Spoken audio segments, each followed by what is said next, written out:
I'm currently taking further studies at the University of Padova. I also work at the Office of Digital Learning and Multimedia. But prior to moving here to Italy, I used to be a secondary school teacher in the Philippines. So my teaching experience is mainly in secondary school. Most of my years, I think it was about 6 years or 7 years as a secondary school teacher. But now I'm moving into the realm of higher education, which is a totally different animal. It's an animal that hopefully can be tamed. Yeah, so this presentation will focus on 3 cases at the university, and these cases used or leveraged e-learning tools. And I just want to give a shout out to my colleague at the university, Cecilia, who helped me with this presentation. I'll be presenting it for our office here. So what are the objectives of my presentation? First, I want to somehow demonstrate and even argue that creating an atmosphere of feedback, especially one where there is student feedback that is given to teachers, can help us improve as teachers. So there should be feedback flowing to, from, among students and teachers. And why? Because when our students see us being open to feedback, being willing to listen to their feedback, willing to learn from their feedback, we become exemplars of lifelong learning. And I really believe in the saying, like, you have to teach by example. So again, if we create this atmosphere that we are heading, I think it will flow to our students and it will improve ourselves as teachers. And just on another note, since we're also talking about online learning and the internet, we don't want there to be a dissonance between what the internet maybe hopefully stands for and what we see in our classrooms. So the internet was created, well, it hopefully was supposed to become a democratic space, with Web 2.0 tools. Participation was open to all. You dismantle the traditional gatekeepers of information, right? And the internet, it should be a democratic, participative space. But when our students move to the classroom, it shouldn't be a one-way thing again, where the only person giving feedback is the teacher. So again, we shouldn't have that dissonance between what they experience online, and their worlds are mainly online. This is the TikTok, Instagram, Snapchat generation, and what they experience in the classroom. So again, there shouldn't be that dissonance in terms of the flow or the exchange of information. So again, it begins with us as teachers. How can we leverage student feedback? How can we create an atmosphere of feedback in our classrooms? And also, I want to, hopefully through this presentation, you'll see how technology can supplement effective pedagogy. I'm a big believer in face-to-face interaction, but I also see how certain tools can improve teaching, and these tools shouldn't just be novelty. We have to move from tools that are mere novelty to tools that are of value, and tools that are like, we can't choose tools that are just fluff. For me, I prefer tools that we can include as part and parcel, that can become fixtures in our lessons. So from fluff to fixtures in our learning experience, teaching and learning experience. And lastly, of course, you want our students to become lifelong learners. So again, going back to my first objective, creating this atmosphere can encourage our students to keep learning. If they see it in their teachers, hopefully they can catch it as well. So I hope at the end of this session, you're able to see, or you're able to realize these 3 objectives. So just a bit of a background of the work that I do at the university. So I am a learning designer at the University of Padova, and we work on 3 learning platforms. And I currently work on MOOCs, so massive open online courses, the English language MOOCs for the university. I help create MOOCs for Future Learn. So that's the platform our university uses. But for those who are unfamiliar with MOOCs, you have other platforms like Coursera, like edX, like Udemy. But our university chose Future Learn as a partner. We also have EduOpen. We also have Moodle to host the MOOCs offered by the university. There's also Federica, which is based in Italy. But this is the work that I do. And for those who have probably heard of MOOCs or have taken MOOCs, if you look at the literature, most people see MOOCs as standalone fixed courses. So if I, during my free time, I want to learn Python, or I want to learn archaeology, I'll go to FutureLearn, I'll go to Coursera, and I'll look for a course, and I'll see, oh, I can enroll in this. But recently, this article and these authors were able to somehow segregate, segregate MOOCs used in the curriculum into 7 types. Okay, so they were able to do a review of different uses of massive open online courses, not as standalone fixed courses, but integrated into the curriculum. And for this presentation, I'll be using MOOCs that were used as what they call face-to-face and canned teaching. Don't worry, I haven't forgotten about feedback. I'll go back to that later, but I need to establish this just so you know the courses I'm talking about. So what is face-to-face and canned teaching? So it's where you have face-to-face teaching and online teaching that go hand in hand. So you could see this as a flipped approach, okay? And here a MOOC is used as a textbook. So I create courses online, I'm a professor, I create courses, but I ask my students to enroll in that course and use the sources in that course or use the steps in that course for my teaching. And the online part could cover tangential topics. So for example, if I taught Macbeth and I wasn't able to really go deeply into Lady Macbeth, but my students were interested in Lady Macbeth. So maybe tangential topics, or maybe I want to talk about Scotland during that time. So this could cover tangential topics, or it could serve as reinforcement. So going back to the example of Macbeth, if I taught Macbeth and we were able to somehow talk about Lady Macbeth a bit, but we didn't have enough time. So I can ask them, oh, we can go to this MOOC, we can go through it, and you can, deepen your understanding of Lady Macbeth's role in the tragedy. So that's one way of using a MOOC. But why would I use a MOOC in the first place, right? I mean, I can use a textbook. Why do I need to use a MOOC online? Well, there are advantages of integrating MOOCs into the classroom. So you're able to dialogue with a diverse learning community. So in one of the courses I will talk about, the professor who taught innovative teaching to freshmen in college, she used her MOOC as a point of interaction between her students and participants who were already teachers who wanted to upskill using the MOOC. So her students were exposed to practitioners in the field. Most of them were retired and just wanted to refresh their memory. But it was a way to dialogue with a diverse learning community.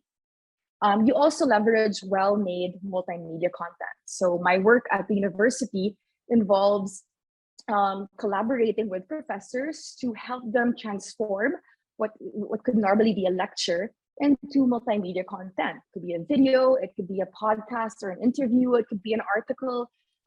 So you leverage well-made multimedia content.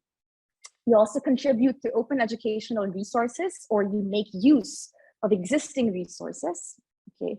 And lastly, you also leverage platform analytics. So just on an anecdote, our course in archaeology, which I will talk about more later, it was on the Dark Ages in Italy. We found out that most of our participants, and it was such a refreshing and endearing discovery. We found out that most of our participants were retired age, people on retirement from the UK, and they were so dynamic in the course. And the professor decided for her second MOOC, which we're currently developing, to include more aspects of British archaeology, so to cater to that audience. So we were able to leverage platform analytics. But yeah, going back to feedback, we used these MOOCs as a means to get feedback within these MOOCs. And again, it doesn't have to be a MOOC. It could be in your face-to-face classroom interaction. But I'm giving an example of a MOOC because this is what my office does. We use these MOOCs as a means to learn, to listen and eventually learn and improve our MOOCs. Okay, so And this is all anchored on dialogic pedagogy by Paulo Freire, and also reflective knowledge building. So when you have a dialogic pedagogy, it's a dialogue between the teacher and the student. And you will see in our MOOCs that was part and parcel of the development. We gave students spaces to give feedback to us so we can improve the course continuously. Going back to feedback, and I hope I'm not going too fast, there are 4 kinds of feedback. Okay, so there's from the teacher to the student, okay, and many of us have experienced that, you know, so when you write an essay, you'll get a note from your teacher. There's also from student to teacher, which is rare. I remember when I was in high school, I evaluated my teacher once, and that was at the end of the school year, which was a little too late, you know, because I would never see that teacher again. There's also from student to student, so that's peer feedback. And then you have teacher to teacher. And I'll be focusing more on the first 3 because we have more cases of that. And actually the teacher to teacher feedback is quite rare also.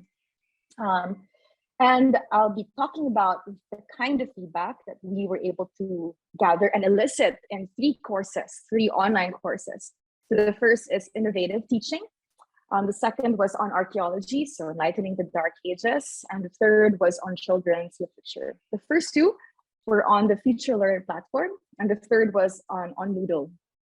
Okay, so it's a bit of a background on this course. That's why I talked about MOOCs at the beginning, not to lose you in the argument, but just so you know what the MOOC is and how we use the MOOC. So again, this MOOC was part of the curriculum. Again, it wasn't used as a standalone course. The professor used it for her teaching. And the MOOC ran for 4 weeks. There were about 2,445 participants. Okay, so far we've had that number of participants, including the students, the university students. And again, as I said, it used face-to-face and canned teaching. And we gathered feedback on a weekly basis through what is called a critical incident questionnaire, and I'll show that later. And we had about an average of 99 comments per week. So, and because of this weekly feedback, we've had about 3 versions of the course. So every version is an improvement based on the feedback that we received in the previous run, in the previous version. So in this course, you'll see these 3 types of feedback. Of course, the teacher giving the students feedback. So you had the instructor, you had the professor, and she assigned moderators or tutors to also respond to the feedback in the platform. You also had the student giving the teacher feedback through the critical incident questionnaires. And we also encourage feedback within the platform. So we would ask students to give feedback to each other. And what's this critical incident questionnaire? We adopted it from Brookfield. And we just asked 4 questions consistently at the end of every week. The time I was most engaged was, the time I was least engaged was, the thing that surprised me the most is, and the most important thing I learned is. And actually at the end of every week, we would code all of these responses. So we would do a qualitative analysis. We would look for the common themes. And so for example, I think for week 1, most students were very engaged because we had a lot of video interviews. And they really appreciated the video interviews. Participants didn't like, for example, I think in the second week, the time they were least engaged was there were a lot of articles and no breaks in between. So we realized, okay, maybe we have to keep improving. We can't put a lot of articles one after the other. Or the thing that surprised me the most. So these are just some of the examples. So and we encourage the students to be quite brief in their responses. So like here, least engaged on some of the articles, too much repetition. So these are just some of the feedback that we received. And from there, my work as a learning designer, I looked at this and I said, okay, maybe we can make these changes. Okay, so again, the course shouldn't be fixed. It should be dynamic. It shouldn't be static, just like our teaching, just like our craft as teachers. It should always be dynamic. And so where can we find this dynamism from feedback? How did feedback help us? We made changes to the MOOC. So we put more videos, or actually not videos, but even multimedia. So maybe more podcasts and less steps. We tried to make it as compact, as succinct as possible. And then we had richer and more targeted discussion points at the beginning. If you could see our first run, I think for every step, we would ask a discussion question. We were going crazy on, okay, let's involve the students. But they found this quite fatiguing because for every step, they had to answer a question. So we said, okay, let's not be too excited about student participation. Let's target our discussion points. And we made revisions to classroom activities. So, sorry, let me go there. Yeah, revisions to classroom activities. So again, this feedback helped us keep improving the course. And so we just finished another run with the students. So maybe this time we will make another version for the next batch of students. And it also made me reflect as a teacher, as a learning designer. And this feedback is so necessary in improving our practice. I'll try to speed it up. I think I'm a little bit behind, but this is the second course in archaeology. And actually, just on a side note, this course did very well. It's currently nominated for a Media and Learning Award, so a Medea Award, because the professor did a really good job in this. So it ran for 4 weeks. There are about 1,600 students. She also used it, just like the previous MOOC, not just as a standalone course, but part of her university curriculum. But for this part, only in the course, at the end of the course, did she collect feedback. Although in every step, she would really diligently read the feedback of her students. So students would give feedback on each step of the course. They were free to do so. And there were about 266 comments. And we're currently working on the first version, but we are going to update it for the second version. And again, we focused on the first 3 levels of feedback. And these are the final questions. So we even asked what they found least interesting. And to me, this is what was really important. So again, we could keep improving. And what I liked about this course was that the professor was really game, to get feedback from learners. And in fact, she even opened up 2 Zoom webinars, 2 webinars with the learners after. And she called it tea time with Alexandra, because she wanted to get feedback from the learners on how the course went. And we said it was tea time because most of our learners were British who were retired. So we figured, crumpets and tea would fit them well. But again, it was a really dynamic conversation with the learners. So these are just some examples. She said the course is an appetizer, but there was also not negative, but constructive feedback, which we used to improve the course. And again, what we really appreciated about this was giving the students space to give feedback. They were able to provide additional material that enriched the course. And now for the new MOOCs, we said we're going to create a particular step, collating all the material that we collected from the students. And then we made changes to the MOOC. We found that one activity was quite cumbersome when it comes to technical aspects. So we said maybe we shouldn't include that anymore. And changes to be applied to the upcoming MOOC. So she was so excited about this that she has 2 MOOCs in production. And as I said, there were 2 webinars organized outside of the MOOC for students with lingering questions and even with other feedback to help improve the course. So I'll go through this quickly, but in this course, this was Moodle, and we used FeedbackFruits for this activity. It was a peer review. It was for 1 semester, and there were about 196 students who answered out of 287, but let me go to the screenshot in the course. And there were about 11 comments and on average per reviewer. And here we had 2 levels of feedback. We had feedback from the students to the teacher on the value of this kind of peer activity, and feedback between students. And to me, again, going back to the importance of getting feedback from our students, is this activity that I'm giving to my students, is it valuable to them? Is it actually making them learn? So these are just some examples. So the students had to post an infographic on the children's book, so Treasure Island, and then they received feedback from their peers on the infographic. So there's Tom's Midnight Garden. It's in Italian. Pippi Longstocking. And here, this is the part where they got feedback from their peers. And these are the questions that we asked them. And of course, what was really nice is that you see that the suggestion part was really enriching. So the professor even said that this is something that can help improve her course. Some of the suggestions from the students, let me just, this is a translation, to build a dialogue, not only mediated by written sentences and scores, but involve a lot more work in terms of organization and timing. So the students wanted to have more dialogues with their classmates and in-person dialogues to evaluate or to talk about the feedback they received. So this is a good addition to the course for the next semester.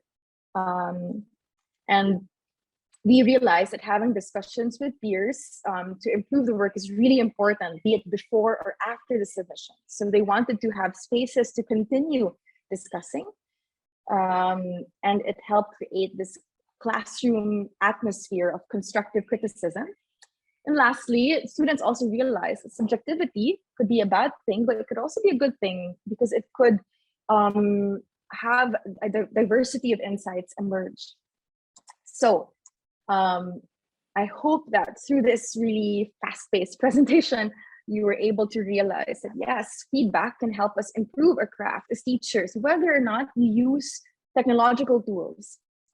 Just getting feedback from our students. I really love Project Zero, the visible thinking routines, because they allow my students to talk about their learning and talk about their learning experience. And I hope that you also realize that technology, like what we did with MOOCs or even peer review tools, can support effective pedagogy, but there has to be effective pedagogy at the heart of it. And we really have to help create I guess, cultivate students who are lifelong learners. And that begins with us as teaching by example, by being open to listen and therefore to learning. So I hope if you have any questions or feedback, just put it in the chat. But thank you for listening. Nice. I hope you learned a thing or two. Yeah. Thank you so much. I think we had a lot of attendees posing questions in the chat. So if you get a chance to, Marianne, please navigate there and see if you can answer some. I don't think we have time for questions right now. I think we need to move on to the next one, but thank you so much for your session. I read some feedback that there's a lot of practical information that people enjoyed, and we couldn't agree more with you that promoting lifelong learning in students is something that we need to set an example in. And the constant flow of feedback that you mentioned, I think it resonated with the three of us. We were all nodding along.